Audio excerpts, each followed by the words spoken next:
আমি তো আমার নির্বাচন কেন্দ্রে এক করে ফেলেছি।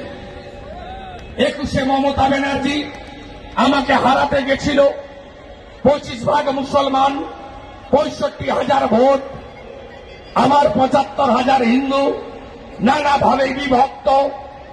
আমি বললাম, হিন্দু তুমি এক হও, মমতাকে হারাতে হবে। রোহিঙ্গা মুসলমান ঢুকিয়ে বাংলা ধ্বংস করছে, 72টা জায়গায় বিএসএফ কে বেড়া করতে দেয় না। পশ্চিম বাংলায় পূজা করতে গেলে হাইকোর্টে যেতে হয়, গেরুয়া ধ্বজ নিয়ে বেড়ানো যায় না। জয় শ্রীরাম নাকি খারাপ শব্দ।